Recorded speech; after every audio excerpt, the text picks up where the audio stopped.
The crowd's jeers echoed through the dusty square of Shafter, Texas, as Beatrice Miller stood trembling on the wooden auction block, her eyes downcast to avoid the sea of mocking faces before her. The year was 1875, and while slavery had been abolished a decade prior, the indentured servant auctions continued in some of the more remote corners of the West, a grim reminder that freedom remained an elusive concept for many. "Look at the size of her," shouted a man from the crowd, his voice cutting through the summer heat. "She'll eat more than she's worth." Tears threatened to spill from Beatrice's eyes, but she held them back. At 22 years of age, she'd endured a lifetime of such cruelty. Her fuller figure had always been a target for ridicule, but never had the humiliation been so public, so devastating.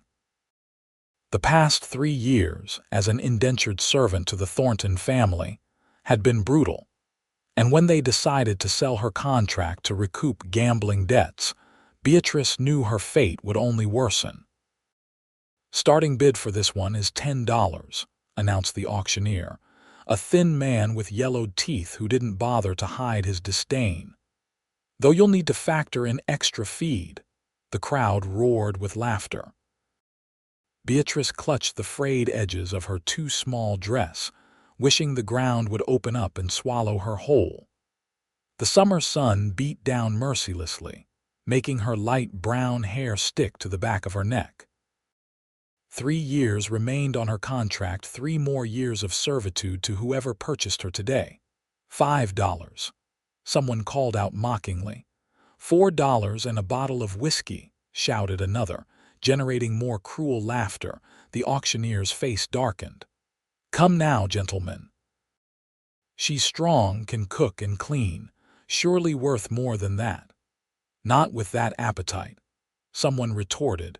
Beatrice felt something inside her crumble. She'd been sold once before when her family couldn't pay their debts, but that had been a quiet, private affair. This public spectacle stripped away what little dignity she had left. From the back of the crowd, a tall figure pushed forward. Xavier Montgomery dismounted from his chestnut stallion, his weathered Stetson pulled low over his eyes. At 30 years old, he'd built a modest but respectable cattle ranch outside of Shafter. His success had come through hard work and fair dealing, rare qualities in these parts. $15, Xavier called out, his deep voice silencing the jeers momentarily. The auctioneer's eyebrows shot up. $15 for the woman. "Do I hear 20? The crowd murmured. Some laughed, thinking it a joke. $20, called a gruff voice. Beatrice recognized Hank Wilcox, the owner of the local saloon, a man known for his cruelty toward his servants. $25, Xavier countered immediately. $30, Wilcox shot back, a mean smile spreading across his face. Xavier stepped closer to the auction block, and for the first time, Beatrice dared to look at him. His face was tanned from long days under the Texas sun, with kind eyes that seemed out of place in this harsh world. $50, Xavier stated firmly. A hush fell over the crowd. $50 was an outrageous sum for an indentured servant contract, especially for someone they considered less desirable. Wilcox spat on the ground. "You're a fool, Montgomery. She'll eat you out of house and home." Xavier didn't respond, his eyes fixed on Beatrice. She saw something there she couldn't understand, not pity, but something deeper, more genuine. $50 going once, twice. "Sold to Xavier Montgomery," the auctioneer declared, sounding surprised himself. As Beatrice was led down from the block, the whispers continued. She kept her head down, shame burning her cheeks. The transaction was completed quickly, money exchanged, papers signed, and suddenly she belonged to someone new. Xavier approached her, leading his horse by the reins. To Beatrice's astonishment, she saw tears glistening in his eyes. "Come with me," he said softly, so only she could hear. Then, as if overcome by emotion, he added, You are mine now. No one will hurt you again." Confused and wary, Beatrice followed him through the crowd. People continued to stare and whisper, but Xavier walked tall, seemingly oblivious to their judgment. He helped her onto his horse before mounting behind her, an act of consideration that caught her completely off guard. As they rode away from town, Beatrice's mind raced. What kind of man paid $50 for an indentured servant only to shed tears about it? What did he want from her? Experience had taught her that kindness usually came with hidden costs. "Mr. Montgomery," she ventured after they'd ridden in silence for nearly 20 minutes, the town of Shafter fading into the distance behind them. "Xavier," he corrected gently. "Call me Xavier." "Sir, I don't understand why you paid so much for my contract." He was quiet for a long moment, and Beatrice tensed, wondering if she'd already overstepped. "My mother was an indentured servant," he finally said, his voice low against the rhythm of the horse's hooves. "She was sold to a rancher when I was just a boy. I watched her work herself to exhaustion for years, treated like she was worth less than the cattle." Beatrice remained silent, sensing there was more to his story. "She was a big woman too," he continued. "Strong, beautiful. They mocked her for her size, but she carried her burden with dignity until the day she died." His voice cracked slightly. "When I saw you on that auction block, the way they were treating you, I couldn't stand by and do nothing." The revelation stunned Beatrice. She'd expected many things: ulterior motives, hidden agendas, but not this raw honesty. "What will you expect of me?" she asked carefully. "I expect you to heal," Xavier replied. "To work if you wish, to rest if you need. My ranch needs help, I won't deny that, but I won't work you like a slave." Beatrice couldn't believe what she was hearing. After 3 years of back-breaking labor with the Thorntons, where she was worked from dawn until well past dusk, the concept of choice seemed foreign. Why would you spend $50 just to be kind to a stranger? Xavier was silent for a moment before responding. "Because kindness is what makes us human. The world has enough cruelty in it." They crested a hill, and suddenly before them stretched Xavier's ranch. It wasn't the largest property Beatrice had ever seen, but it was well kept. A modest 2-story house stood in the center, surrounded by several outbuildings. Cattle grazed in fenced pastures that extended toward distant hills. "Welcome to Willow Creek Ranch," Xavier said, a hint of pride in his voice. As they approached, a wizened older man emerged from one of the outbuildings. He waved at them, his weathered face breaking into a smile. "That's Elijah," Xavier explained. "He's been with the ranch since before I owned it. There's also Martha, who helps with cooking and keeping the house." "They're good people." Beatrice nodded, still struggling to process everything that had happened. This morning, she had awakened dreading the auction, certain her life was about to become even more unbearable.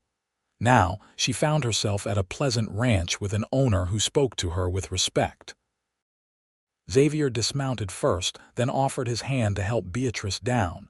His touch was gentle, respectful, so different from what she was accustomed to. "Martha will show you to your room," he said. "You must be exhausted and hungry after today." "My room?" Beatrice echoed, confused. "Yes, your room. You'll have your own space here."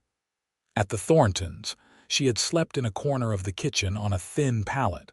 The concept of having a room of her own was almost incomprehensible. Martha appeared at the door of the main house, a plump, friendly-looking woman in her 50s with salt and pepper hair tucked under a kerchief. "You must be the new girl," Martha said warmly. "Come inside, child. You look like you could use a good meal and a rest." Beatrice glanced uncertainly at Xavier, who nodded encouragingly. "Go on. We can talk more tomorrow when you've had some rest." As Beatrice followed Martha into the house, she couldn't help looking back at Xavier, who stood watching them with an unreadable expression. For the first time in years, she felt a flicker of something she'd almost forgotten: hope. The interior of the house was modest but comfortable, with simple, sturdy furniture and clean floors. It was nothing like the ostentatious home of the Thorntons, with their expensive furnishings that Beatrice had been tasked with keeping immaculate. "Mr. Montgomery said you'd be coming," Martha said conversationally as she led Beatrice up a narrow staircase. "He rode out this morning saying he had business in town, came back with you." "He knew about me beforehand?" Beatrice asked, confused. Martha shook her head. "No, dear. He just said he had matters to attend to, but that's Xavier for you, always looking out for folks who need help."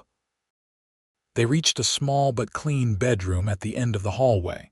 It contained a single bed with a patchwork quilt, a small dresser, and a wash basin. A window overlooked the ranch, offering a view of the pastures and the distant hills. "This is for me." Beatrice couldn't keep the awe from her voice. "Of course, dear. Everyone deserves their own space," Martha said matter-of-factly. "Now you rest a bit. I'll bring up some water for washing, and then supper will be ready soon." Left alone, Beatrice sat gingerly on the edge of the bed, half expecting someone to burst in and tell her there had been a mistake. The bed was soft beneath her, so different from the hard floor she was accustomed to. Outside the window, she could see Xavier speaking with Elijah, occasionally gesturing toward the cattle grazing in the distance. He didn't look or act like any employer she had known. There was no arrogance in his posture, no cruelty in his interactions. Beatrice caught sight of her reflection in the small mirror above the dresser and winced. Her face was smudged with dirt, her hair tangled, and her dress threadbare. The Thorntons had never cared about her appearance, except to mock it. She wondered what Xavier truly thought of her, this large woman he had impulsively purchased at an auction.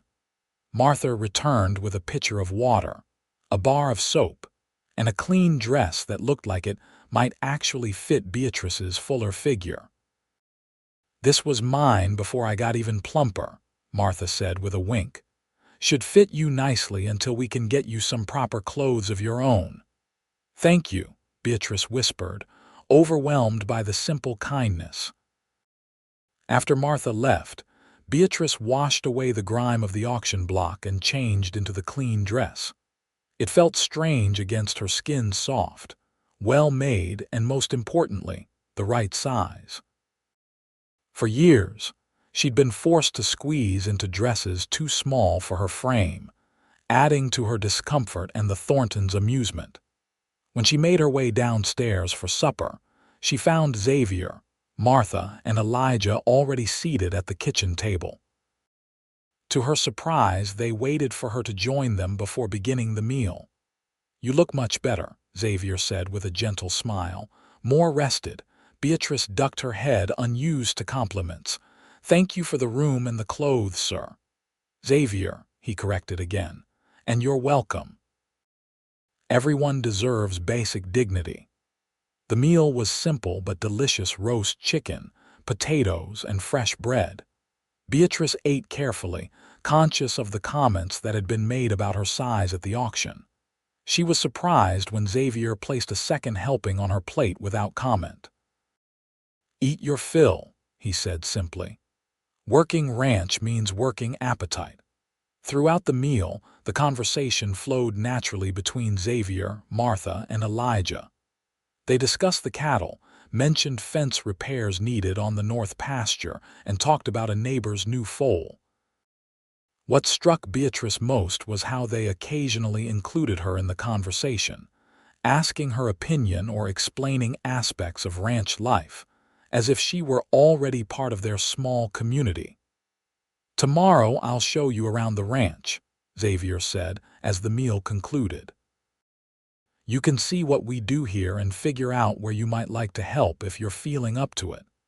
"I can start work immediately," Beatrice said quickly, anxious to prove her worth. "I'm strong and I learn fast." A shadow passed over Xavier's face. "There's no rush. Rest first." The work will still be here. After supper, Beatrice insisted on helping Martha with the dishes, despite the older woman's protests. As they worked side by side, Martha spoke freely about life at Willow Creek Ranch. "Been here 5 years myself," she explained. "Came after my husband passed. Xavier gave me a job when no one else would hire an old widow woman. He seems unusual," Beatrice ventured cautiously. Martha chuckled. "That he is. Too decent for his own good sometimes. Folks in town think he's odd for it, but we know better." She lowered her voice conspiratorially. "His father was a cruel man, by all accounts. I think Xavier decided early on he'd be nothing like him." Later, as Beatrice prepared for bed in her own room, a luxury that still felt unreal, she heard a gentle knock at her door. "May I speak with you a moment?" Xavier asked when she opened it. He stood respectfully in the hallway, making no move to enter her space. Another small courtesy that didn't go unnoticed, of course. "Xavier," she said, testing his name on her lips. "I want to make something clear," he said, his voice low and earnest. "Your contract legally binds you to work for me for the next 3 years, but I want you to know that if at any point you wish to leave, I won't stop you. I'll tear up that contract myself." Beatrice stared at him in disbelief. "Why would you do that? You paid good money."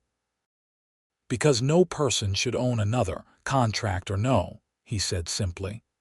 "I bought your contract to get you away from that auction block, not to own you." His words hung in the air between them, weighty with sincerity. "I don't understand you," Beatrice admitted. A small smile tugged at Xavier's lips. "You will in time. Rest well, Beatrice." As she closed the door and prepared for sleep in a real bed, Beatrice couldn't shake the feeling that her life had somehow taken a turn she never could have imagined. In the span of a single day, she had gone from utter humiliation to being treated with a respect she'd almost forgotten existed. Sleep came quickly, but before it claimed her, Beatrice wondered about the tears she had seen in Xavier Montgomery's eyes when he had said those words on the auction block. "You are mine." Not words of possession, she now realized, but of protection. Dawn broke over Willow Creek Ranch with a gentle glow that filtered through Beatrice's window. For a moment upon waking, she felt disoriented, unused to the comfort of a real bed and the privacy of her own room. The events of the previous day came rushing back, and she sat up, wondering if the kindness she had experienced would continue in the light of day. She dressed quickly in Martha's hand-me-down dress and made her way downstairs, anxious not to appear lazy on her first morning. To her surprise, she found Xavier already at the kitchen table, sipping coffee and reading through what appeared to be ledgers. "Good morning," he said, looking up with a smile. "Did you sleep well?" "Better than I have in years," Beatrice admitted. "Thank you." Martha bustled in from the pantry carrying eggs and flour. "Ah, you're up. Perfect timing. Breakfast will be ready shortly." "Can I help?" Beatrice offered immediately. "Not today, dear. You just sit and have some coffee. First day is for settling in." Xavier closed his ledger and pushed it aside. "I thought I'd show you around the ranch after breakfast, if you're feeling up to it." "I'd like that," Beatrice said. Elijah joined them for breakfast, and once again Beatrice was struck by the easy camaraderie among the three of them. They ate hearty portions of eggs, bacon, and biscuits, with no one commenting on how much or little anyone consumed, a stark contrast to the Thorntons, who had constantly monitored and criticized Beatrice's eating habits. After breakfast, Xavier led Beatrice outside. The morning was cool but promised warmth as the sun continued its ascent. Willow Creek Ranch looked even more impressive in the daylight, well-maintained fences, healthy cattle, and fields of grass stretching toward distant hills. "We're not the biggest spread in the county," Xavier explained as they walked, "but we do all right." 20 acres of good grazing land, about 60 head of cattle, some chickens, 3 horses, and a mule named Bartholomew who thinks he owns the place. Beatrice couldn't help smiling at that. How long have you had the ranch? 8 years now. Bought it when I was 22 with money I'd saved working as a trail hand. It wasn't much to look at then, run down and neglected. Took a lot of work to get it to what you see now. They walked past a small vegetable garden where Martha was already pulling weeds. Martha's garden, Xavier explained, keeps us in fresh vegetables most of the year. She's got a gift with growing things. Next, they approached the barn where Elijah was brushing down a handsome bay horse. That's Thunder, Xavier said. My main riding horse. The chestnut you rode yesterday is Penny and the black mare is Midnight.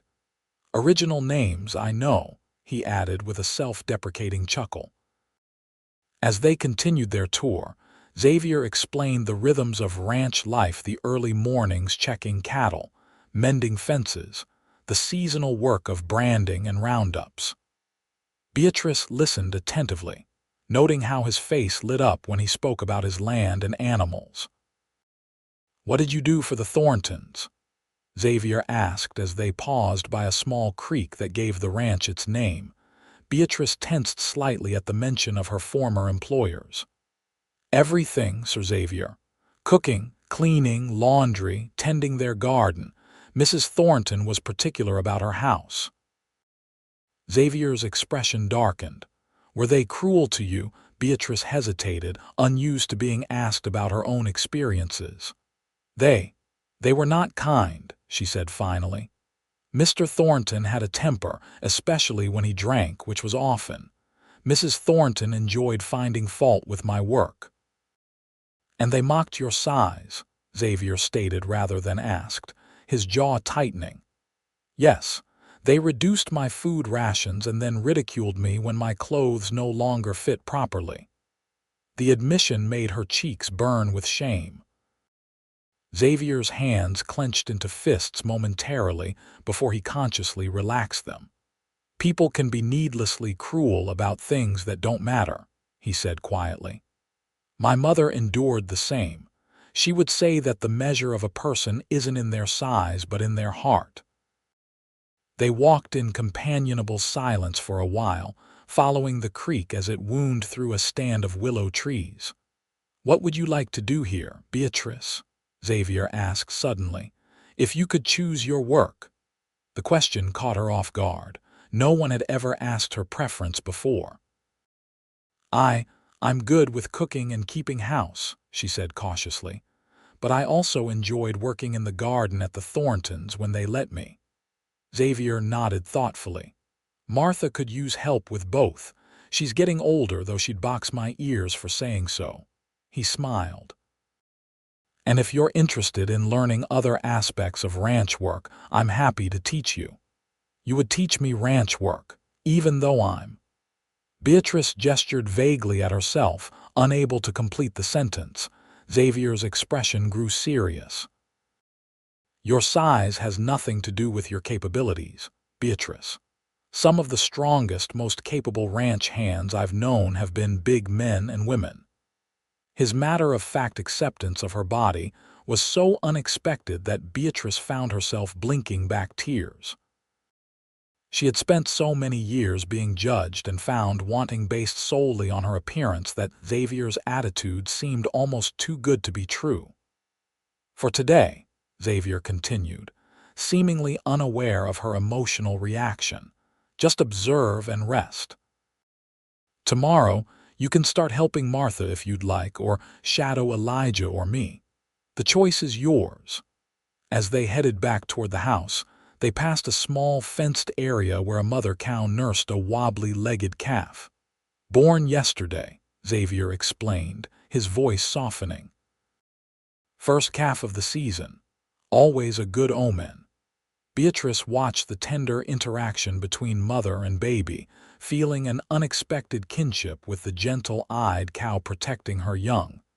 It had been so long since she'd felt protected herself. The days that followed settled into a rhythm that Beatrice found both comforting and liberating. She chose to divide her time between helping Martha with the house and garden and learning aspects of ranch work from Xavier and Elijah. To her surprise, they readily taught her how to mend fences, care for the chickens, and even ride Penny, the gentle chestnut mare.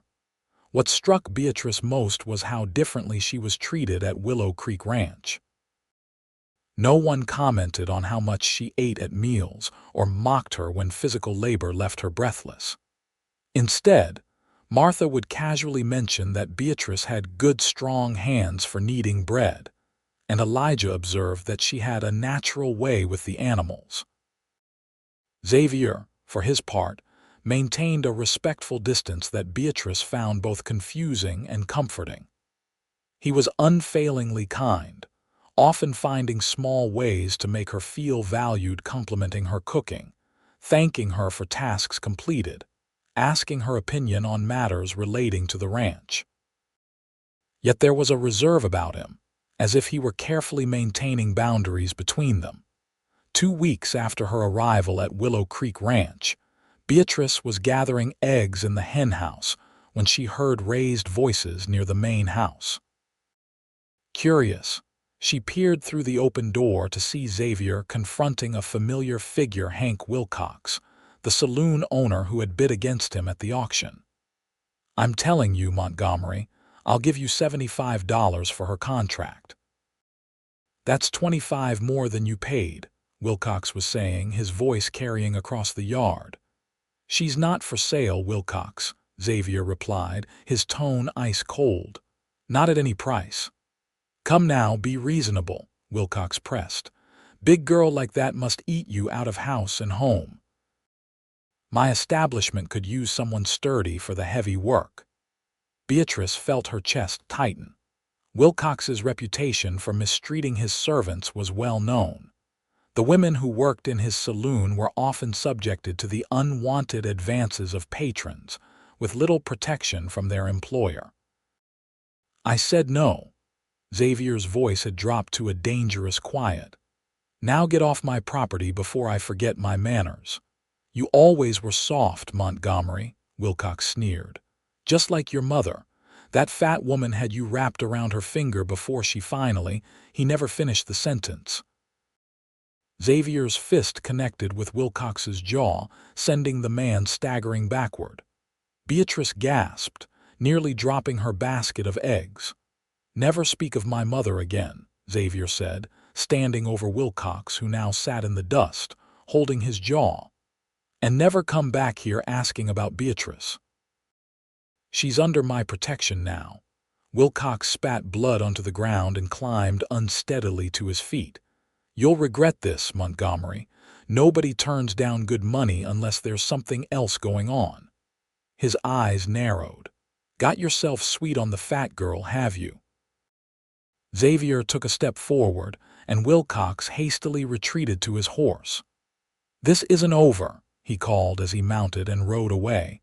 Beatrice ducked back into the hen house, her heart pounding. She busied herself with the eggs, trying to process what she had just witnessed. Xavier had defended her, had even struck a man for insulting her. And Wilcox had suggested that Xavier had feelings for her, a notion so absurd that Beatrice couldn't even begin to entertain it. When she finally emerged from the hen house with her basket of eggs, she found Xavier waiting for her, leaning against the fence. His right hand was slightly swollen across the knuckles. "I'm sorry you had to see that," he said quietly. "Wilcox is not a good man." "You defended me," Beatrice said, still somewhat in disbelief. "Of course I did," Xavier replied, as if it were the most natural thing in the world. "No one speaks about people I care about that way. People I care about." The phrase echoed in Beatrice's mind, unfamiliar yet warming. "Your hand is hurt," she observed, setting down the basket of eggs. "It's nothing," Xavier dismissed. "Wilcox has a harder head than I gave him credit for." Despite his protest, Beatrice insisted on examining his hand, gently turning it over to assess the damage. It was the first time she had initiated physical contact with him, and she felt a strange flutter in her stomach at the warmth of his skin beneath her fingers. "You should soak this in cold water," she advised, suddenly aware of how close they were standing, "to keep the swelling down." Xavier was looking at her with an expression she couldn't quite read, something between surprise and another emotion she didn't dare name. "I'll do that," he said softly, making no move to reclaim his hand from her gentle grasp. For a moment, they stood like that, connected by the simple touch of her fingers on his injured hand, the morning sun warming their shoulders. Then the spell broke as Martha called from the house that breakfast was ready. Beatrice dropped his hand as if it had suddenly burned her and picked up the basket of eggs. "We should go in," she said, not meeting his eyes. As they walked to the house together, Beatrice couldn't shake the feeling that something had shifted between them, something small but significant, like the first crack in a dam. That night, after a quiet supper where Xavier's encounter with Wilcox went unmentioned, Beatrice found herself unable to sleep. Her mind kept returning to the morning's events, Xavier's defense of her, the gentle moment they had shared afterward. Unable to find rest, she slipped downstairs for a glass of water. The house was dark and silent, but as she passed through the kitchen, she noticed a light coming from Xavier's small office adjacent to the main room. The door was slightly ajar, and she could see him sitting at his desk, his head in his hands. Beatrice hesitated, unsure whether to announce her presence or slip back upstairs unnoticed. As she stood there debating, Xavier looked up and saw her through the gap in the door. "Beatrice," he said, straightening. "Is everything all right?" "I'm sorry," she said quickly. "I couldn't sleep and was just getting some water." Instead of dismissing her, Xavier gestured to the chair across from his desk. "Would you like to join me for a moment? I find myself unable to sleep as well." Hesitantly, Beatrice entered his office. It was a small, practical space with a desk, bookshelf, and 2 chairs. Papers were neatly stacked on one side of the desk, alongside ledgers similar to those he'd been reviewing on her first morning. "Is it because of what happened with Mr. Wilcox?" she asked, settling into the offered chair. Xavier sighed, running a hand through his dark hair. "Partly. Wilcox isn't the type to let things go. I'm concerned he might cause trouble." "I'm sorry to be the cause of such problems," Beatrice said, looking down at her hands folded in her lap. "You are not the cause," Xavier said firmly. "Wilcox's cruelty and my temper are to blame." He paused, then added more gently, "But that's not the only reason I can't sleep." Beatrice looked up, meeting his gaze across the desk. "What else troubles you?" For a long moment, Xavier seemed to debate with himself about what to say. Finally, he spoke, his voice low and measured. "I find myself in an unexpected situation, Beatrice. When I purchased your contract, my only thought was to save you from that auction block and the humiliation you were enduring. I had no expectations beyond providing you a safe place to work and live.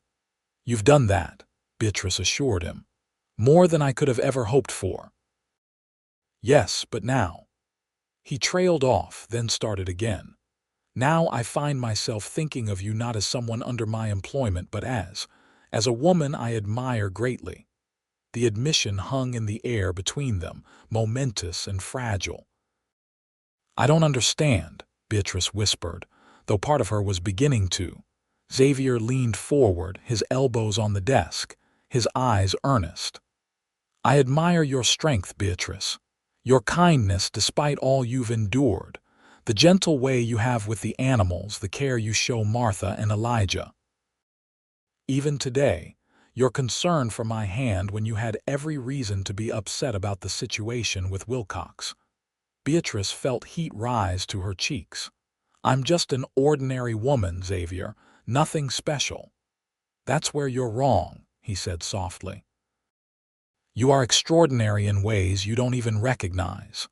No one had ever spoken to Beatrice this way before. Her entire life, she had been made to feel inferior, too big, too plain, too much or not enough. Xavier's words were like water to parched earth, and she didn't know how to respond. "I'm telling you this not because I expect anything," Xavier continued when she remained silent, "but because I want you to understand why I acted as I did today, and why I may continue to be protective of you. It comes not from a place of ownership, but from growing affection." Beatrice's heart hammered in her chest. "I don't know what to say," she admitted. "You don't need to say anything," Xavier assured her. "I just wanted you to know, and to understand that nothing will change unless you wish it to. Your position here is secure regardless." His consideration, his absolute respect for her autonomy moved Beatrice deeply. For the first time, she allowed herself to truly look at Xavier Montgomery, to see him not just as her employer but as a man. He was handsome in a rugged way, with kind eyes that crinkled at the corners when he smiled. His hands were strong and calloused from ranch work, yet she had seen those same hands gently tend to a newborn calf. "Thank you for telling me," she said finally, rising from her chair. "And thank you for defending me today." Xavier nodded, a small smile touching his lips. "Good night, Beatrice." "Good night, Xavier." As she made her way back upstairs to her room, Beatrice felt a curious lightness in her chest. For the first time in years, perhaps ever, she felt seen for who she truly was, not just for her size or what labor she could provide. It was a heady, frightening feeling, this being valued. Sleep came easier now, and as she drifted off, Beatrice found herself wondering what it might be like to be loved by a man like Xavier Montgomery. The following weeks brought changes, subtle but significant. Beatrice noticed Xavier watching her when he thought she wasn't looking, not with the critical eye she was accustomed to from previous employers, but with a soft admiration that made her cheeks warm. For her part, she found herself more aware of his presence, attuned to the sound of his voice, the cadence of his footsteps. June turned to July, and the Texas heat intensified. Work on the ranch grew more demanding as they prepared for the late summer cattle drive to the railhead in San Antonio. Beatrice had taken on more responsibilities, proving herself capable and hardworking. She now helped with the cattle alongside Elijah and Xavier, her initial nervousness around the large animals giving way to confident handling. One particularly scorching afternoon, Xavier found Beatrice in the vegetable garden, her sleeves rolled up as she harvested summer squash. Sweat dampened her hair and dirt smudged her cheeks, but she worked methodically, humming softly to herself. "You've got quite the harvest there," Xavier observed, approaching with 2 cups of lemonade that Martha had prepared. Beatrice straightened, pushing a stray lock of hair from her forehead. "Martha's garden is thriving this year. She says it's the best crop of squash she's seen." Xavier handed her a cup of lemonade, which she accepted gratefully. "Martha says it's because of your care, not hers." Beatrice ducked her head, still unaccustomed to praise. "We work together well." They stood in companionable silence for a moment, sipping their lemonade and looking out over the garden's neat rows. In the distance, cattle grazed peacefully, and beyond them, the hills shimmered in the afternoon heat.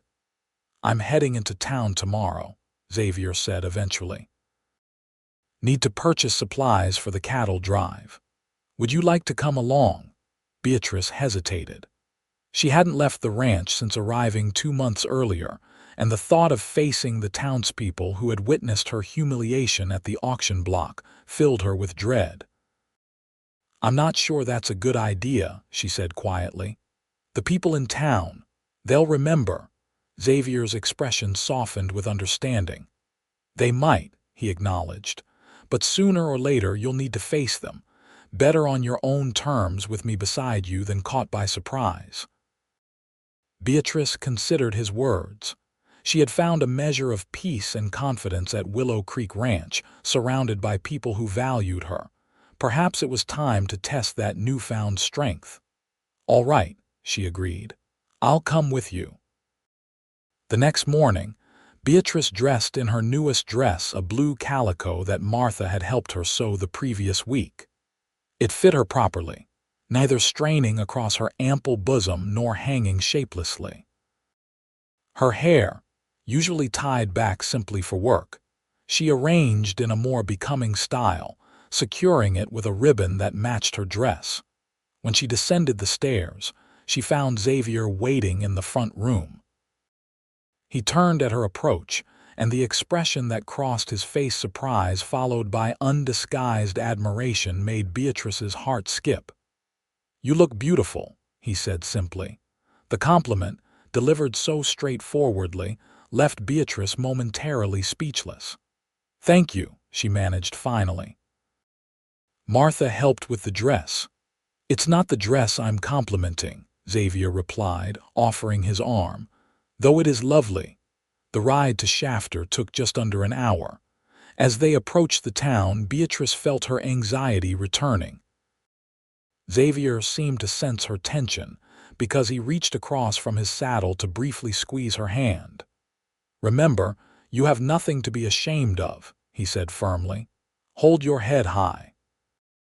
Shafter was busier than usual that day, with several wagons parked along the main street and people moving in and out of the general store.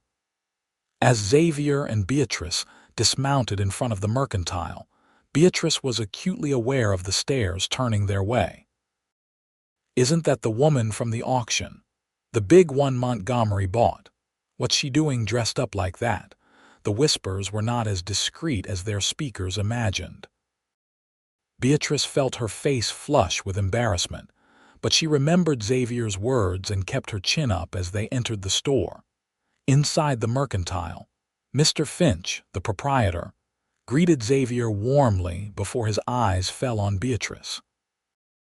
Recognition flickered across his face, followed by poorly disguised surprise.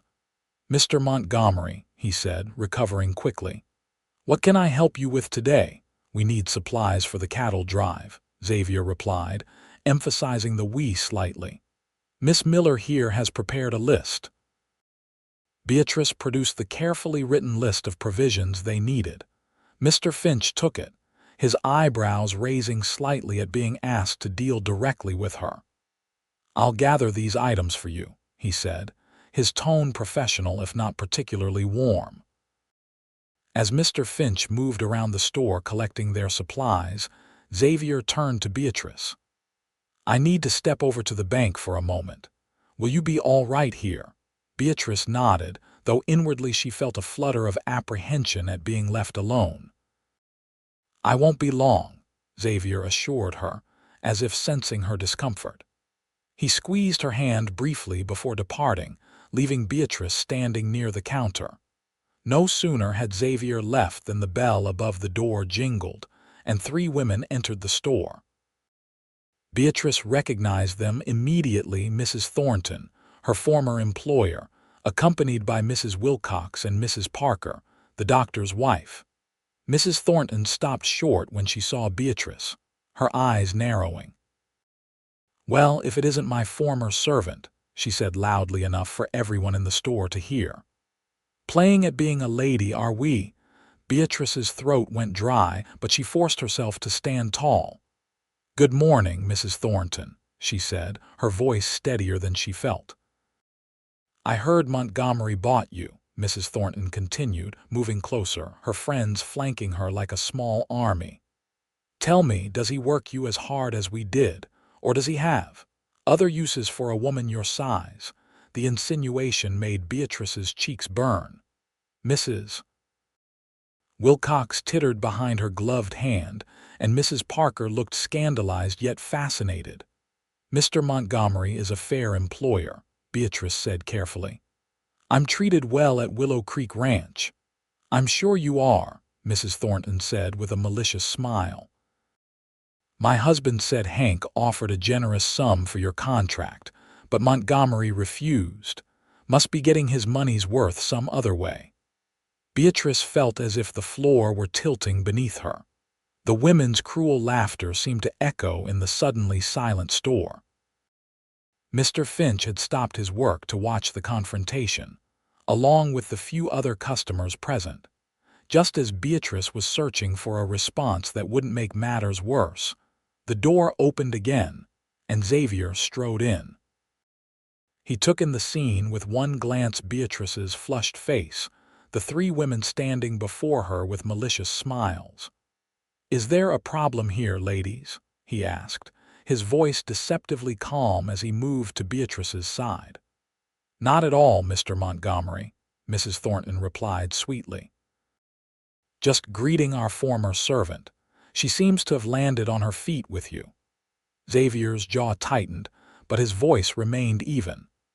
"Miss Miller is a valued member of my household. She manages the accounts, oversees the garden, and has proven herself indispensable to Willow Creek Ranch." The declaration, the public acknowledgement of Beatrice's worth, left her momentarily stunned. She had known Xavier appreciated her work, but to hear him say it so unequivocally in front of the town's most gossipy women was something else entirely. Mrs. Thornton's smile faltered slightly. "How progressive of you, Mr. Montgomery, though I must say it's unusual to bring one's servant to town dressed like that." Her eyes raked over Beatrice's blue dress disparagingly. "Miss Miller is not merely a servant," Xavier replied, his tone hardening just slightly. "Her contract will be completed soon, and she has chosen to remain at Willow Creek Ranch as my partner in the business." Beatrice's head whipped around to stare at Xavier. This was the first she'd heard of any such arrangement. Her contract still had over 2 years remaining, and while Xavier had been increasingly kind and even affectionate, they had not discussed any formal partnership. Mrs. Thornton seemed equally surprised. "Your business partner, a woman, how unusual." "I've found that Beatrice has excellent judgment, a strong work ethic, and skills that complement my own," Xavier said smoothly. "Now, if you'll excuse us, we have preparations to make for the cattle drive." He placed a protective hand at the small of Beatrice's back, guiding her toward the counter where Mr. Finch had finished gathering their supplies. "Will there be anything else, Mr. Montgomery?" Mr. Finch asked, looking somewhat uncomfortable after witnessing the exchange. "Yes, actually," Xavier replied. "Do you still carry those hair ribbons from back east? The silk ones?" Mr. Finch nodded and produced a box containing ribbons in various colors. "Beatrice, would you choose a few that you like?" Xavier asked. Confused but compliant, Beatrice selected 3 ribbons, 1 blue to match her dress, 1 green, and 1 in a soft rose color. "We'll take those as well," Xavier said, paying for their purchases. "And the fabric for 2 more dresses, whatever Miss Miller prefers." The 3 women watched this exchange with barely concealed shock. For a man to publicly purchase personal items for a woman indicated a relationship far beyond employer and servant. As they left the store with their purchases, Xavier helped Beatrice onto Penny before mounting Thunder himself.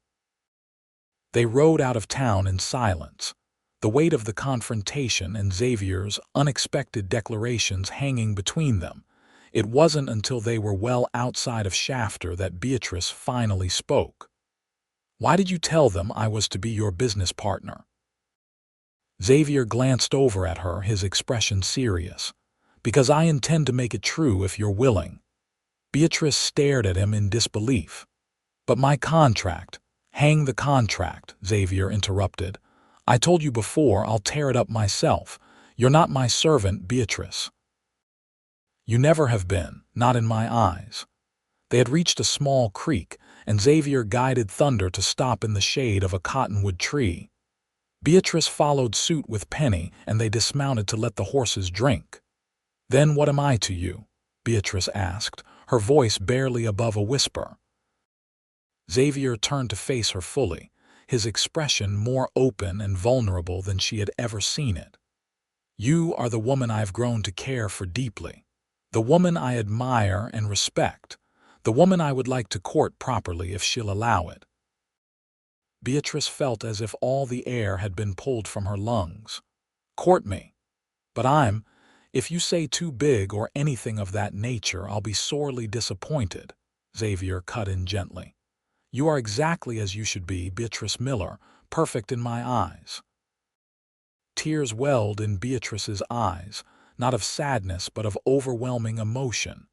"You can't mean that," she whispered. "Men like you don't court women like me."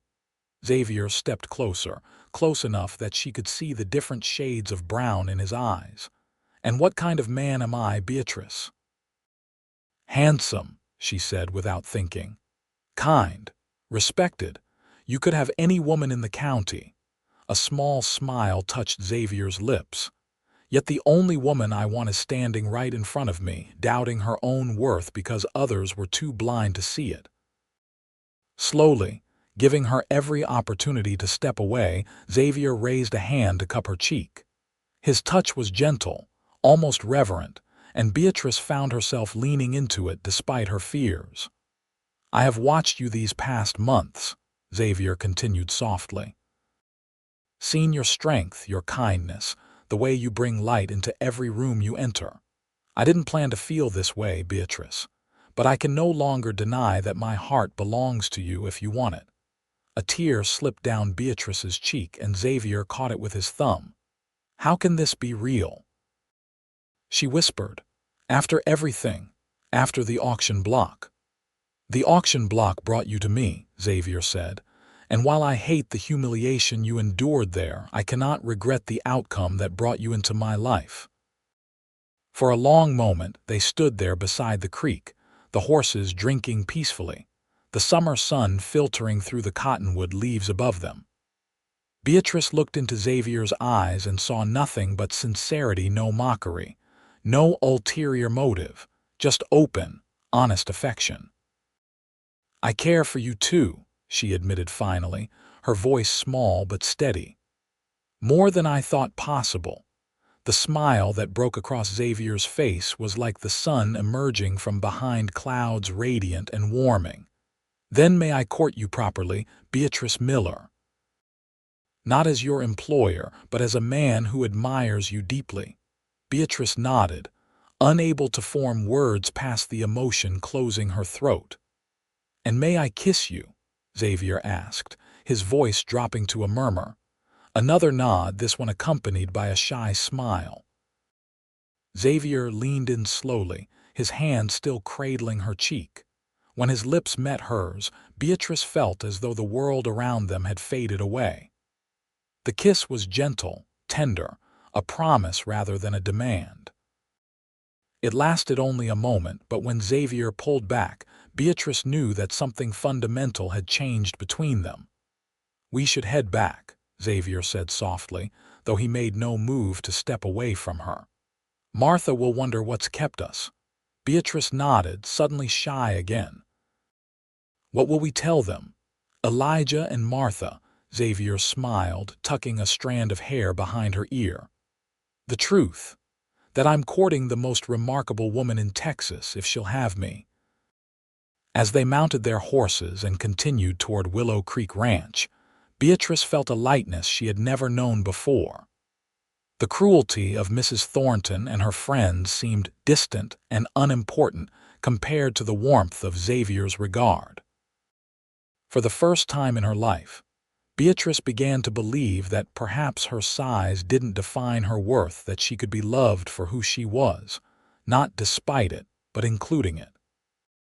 The news of Xavier's intention to court Beatrice was met with knowing smiles from both Martha and Elijah when they returned to the ranch.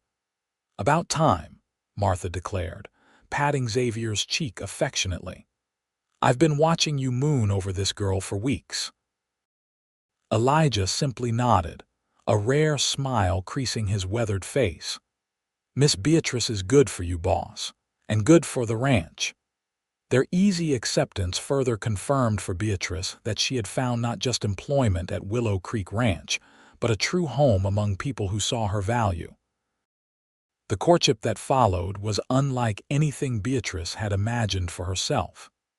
Xavier was attentive but respectful, finding small ways to show his affection while never making her feel uncomfortable or pressured.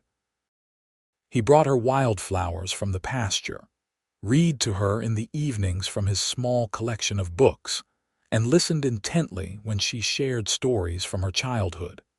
As July turned to August, the cattle drive to San Antonio occupied most of their time and energy. To Beatrice's surprise, Xavier asked her to accompany them rather than staying behind with Martha as was traditional for women. "You've proven yourself capable with the cattle," he explained. "And frankly, I'd rather have you with me than spend 2 weeks wondering how you are." The cattle drive was hard work, dusty, exhausting days in the saddle followed by nights around the campfire. But Beatrice discovered a deep satisfaction in the labor, in pushing her body to its limits and finding it stronger than she had imagined. The 3 ranch hands Xavier had hired temporarily for the drive treated her with the same respect they showed the men, following her instructions without question when it came to the cattle. On their return journey from San Antonio, after successfully selling the cattle at a good price, Xavier and Beatrice rode side by side at the back of their small procession. The hands and Elijah rode ahead, eager to return home after the long journey. "You were magnificent during the drive," Xavier told her, his eyes warm with admiration. "The way you handled that stampede threat, many experienced cowboys wouldn't have reacted so quickly." Beatrice flushed with pleasure at the compliment. "I just did what needed doing."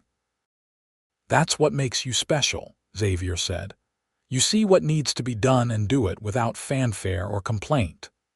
They rode in companionable silence for a while, the Texas landscape stretching around them, golden in the late summer light. "I've been thinking," Xavier said eventually. "About your contract." Beatrice tensed slightly. Though Xavier had mentioned tearing it up, the legal document still existed, binding her to him for another 2 years. "What about it?" she asked cautiously. Xavier reached into his saddlebag and pulled out a folded paper. With deliberate movements, he tore it in half, then in quarters, letting the pieces flutter away on the breeze. "There," he said simply. "Now you're free, Beatrice, free to stay or go as you choose." Beatrice watched the scraps of paper disappear into the tall grass beside the trail, her heart pounding. "Why now?" she asked softly. Xavier's gaze was steady, his voice low but clear. "Because I love you, Beatrice Miller, and love cannot exist alongside ownership. I want you to stay at Willow Creek Ranch to be with me, but only if that's what you freely choose." The declaration of love, the first time he had said the words so plainly, left Beatrice breathless.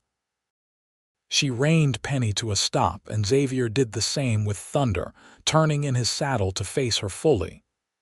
"You love me," she whispered, hardly daring to believe it. "With all my heart," Xavier confirmed. "I think I began falling in love with you that first day, when you looked at me with such confusion when I helped you onto my horse. As if kindness was a foreign language you were trying to understand." Tears welled in Beatrice's eyes. "I love you too," she said, her voice breaking slightly on the words she had never expected to say to any man. "I've loved you since you defended me to Wilcox, I think. Or maybe since you showed me my own room, or perhaps from the moment you said you are mine with tears in your eyes." Xavier's smile was radiant. He dismounted quickly and moved to help Beatrice down from Penny. The moment her feet touched the ground, he gathered her in his arms, holding her as if she were precious beyond measure.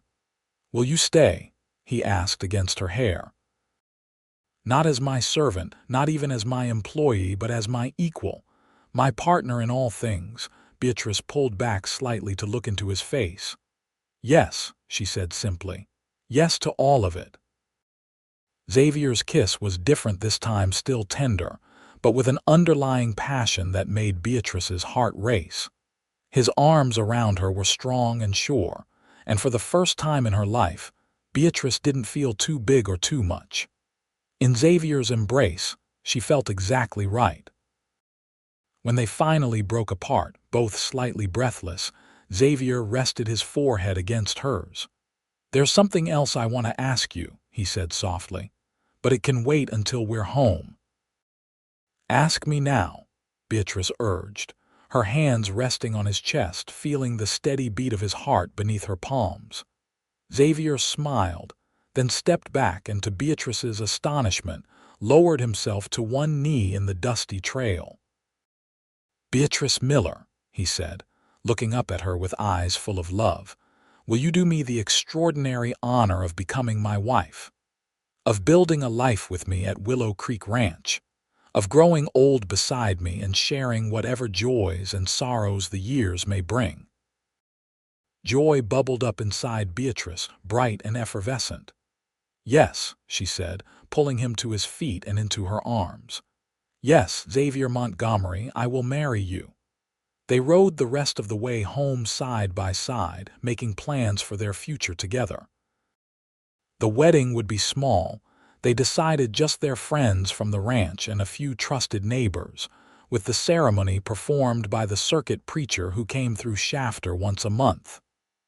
"I don't need a big celebration," Beatrice said. "Just you and our friends and a promise that means forever."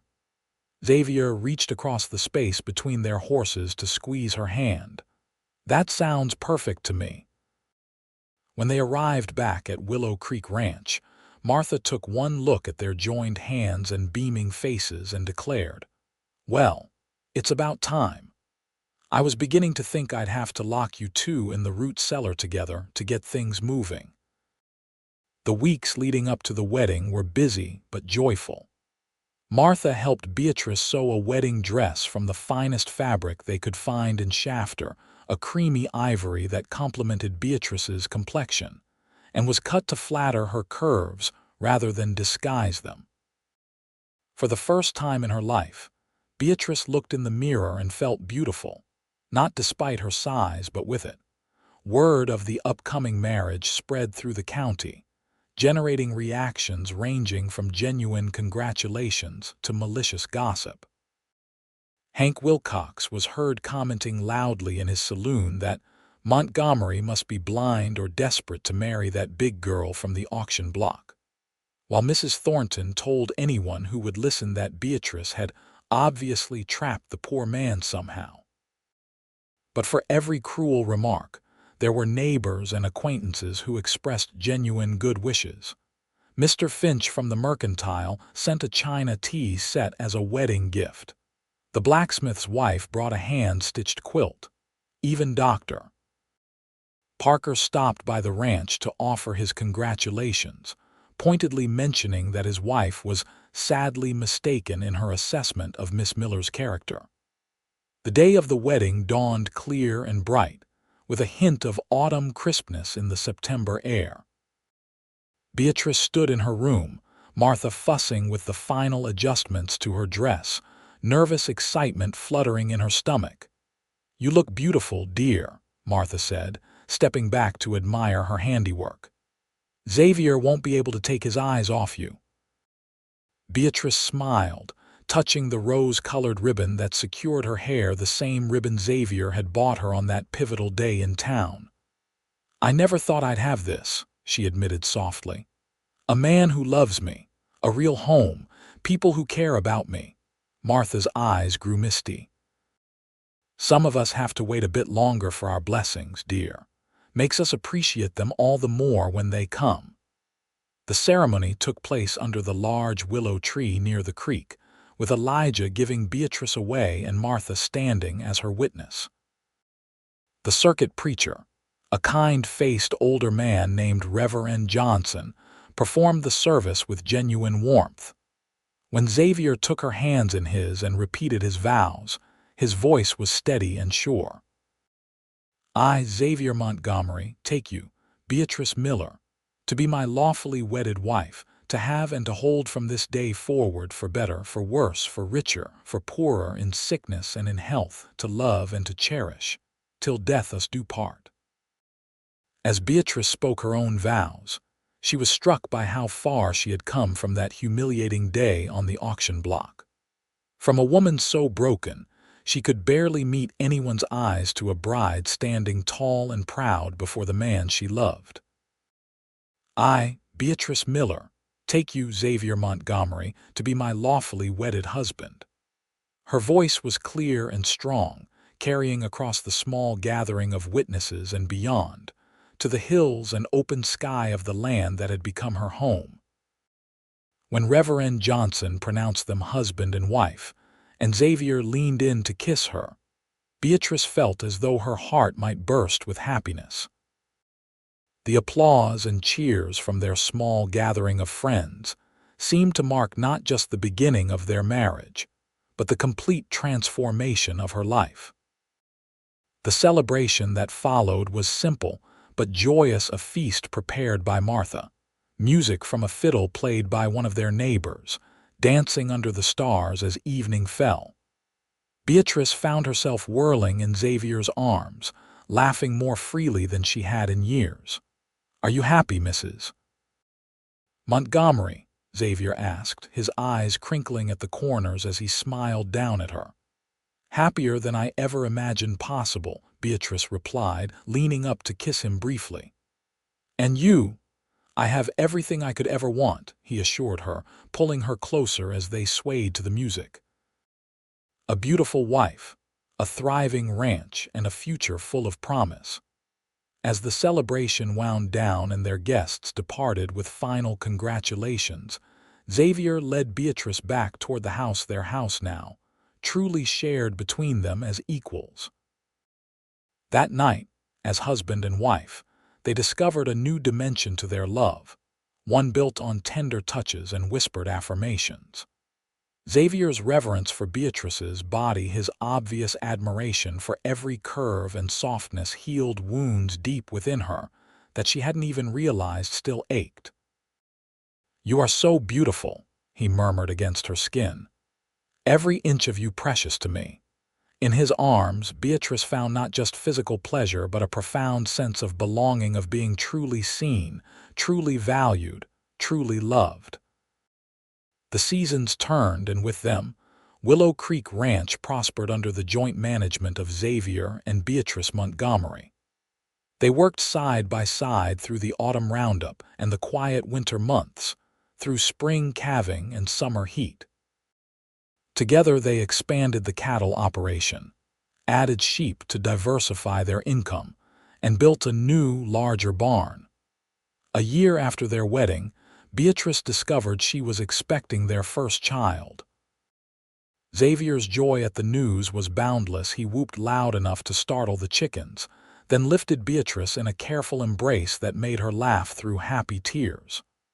"A baby," he kept saying, his hand resting gently on her still flat stomach. "Our baby." The pregnancy brought new challenges. Beatrice's already ample frame grew larger, and with it came aches and tiredness she hadn't anticipated. But unlike her previous experiences with her size, this growth was celebrated, cherished. Xavier would massage her swollen feet in the evenings, read aloud to her when she was too uncomfortable to sleep, and defend her fiercely against any hint of criticism from others. When a passing cattle buyer made a thoughtless remark about Beatrice getting even bigger, Xavier's response was immediate and firm. "My wife is carrying our child," he said, his voice level but brooking no argument. "She is creating life, which is more important than any work you or I will ever do. You will speak of her with respect or not at all." The man had apologized hastily, but the incident only reinforced what Beatrice already knew, that in Xavier she had found not just a husband but a champion who saw her true worth. In the the spring of 1877, Beatrice gave birth to a healthy son they named James Elijah Montgomery, after Xavier's father and their faithful ranch hand who had become family to them both. The birth was difficult but successful, with the doctor from Shafter attending and Martha serving as midwife. When Xavier held their son for the first time, tears streaming unashamedly down his face, Beatrice felt her heart expand with love for them both. "He's perfect," Xavier whispered, carefully returning the infant to Beatrice's arms, "just like his mother." Life with a baby brought new joys and challenges to Willow Creek Ranch. Beatrice balanced motherhood with her work on the ranch, sometimes carrying little James with her as she oversaw the garden or kept the books. Xavier proved to be a devoted father, as comfortable cradling his son as he was roping cattle. As James grew from infant to toddler, the ranch continued to prosper. Xavier and Beatrice's partnership, both in marriage and business, became something of a local legend whispered about at first with skepticism, then increasingly with admiration as their success became undeniable. 2 years after James's birth, they welcomed a daughter, Sarah Martha Montgomery, named for Xavier's mother and the woman who had become like a mother to Beatrice. This time, the birth was easier, and within weeks, Beatrice was back to her duties around the ranch, often with Sarah strapped to her chest and James toddling at her side. One evening, as they sat on the porch watching the sunset, their children asleep inside and the day's work complete, Xavier took Beatrice's hand in his. "You ever think about that day at the auction?" he asked quietly. "When I first saw you," Beatrice considered the question. "Sometimes," she admitted, "but not with the pain it once caused me. Now it feels like the beginning of our story, not just a humiliation to be forgotten." Xavier nodded, his thumb tracing circles on the back of her hand. "I remember every detail, how brave you looked despite everything. How my heart nearly broke for you. You saved me that day," Beatrice said softly. Xavier shook his head. "No, my love. I may have purchased your contract, but you saved yourself. Your strength, your kindness, your determination to rise above what others thought of you, those were all yours long before I came along." Beatrice leaned her head against his shoulder, watching as the Texas sun painted the sky in shades of gold and crimson. "Perhaps we saved each other then." "I like that thought," Xavier agreed, pressing a kiss to the top of her head. "Partners in all things, including redemption." From inside the house came the sound of Sarah's soft cry beginning to stir from her nap. Beatrice moved to rise, but Xavier gently held her back. "I'll go," he said, standing and stretching. "You rest a moment longer." As she watched her husband disappear into the house, Beatrice took in the vista before her, the ranch they had built together, the land that had become home, the life they had created from what had once seemed like her darkest moment. She thought of the frightened woman who had stood trembling on the auction block 4 years earlier, mocked and humiliated for her size. That woman could never have imagined this future: children, a loving husband, respect from the community, and most importantly, the knowledge of her own worth. Xavier returned moments later with Sarah in his arms, the little girl's dark curls so like her father's tousled from sleep. James followed, clutching his favorite wooden horse that Elijah had carved for him. "Mama," James called, climbing into Beatrice's lap with the confidence of a child who has never known anything but love. As Beatrice gathered her son close and Xavier settled beside her with their daughter, she felt a sense of completion so profound it brought tears to her eyes. "What is it, love?" Xavier asked, noticing her emotion. "I was just thinking," Beatrice said, smiling through her tears, "how sometimes the most beautiful journeys begin in the most unlikely places." Xavier's free hand found hers, their fingers intertwining just as their lives had.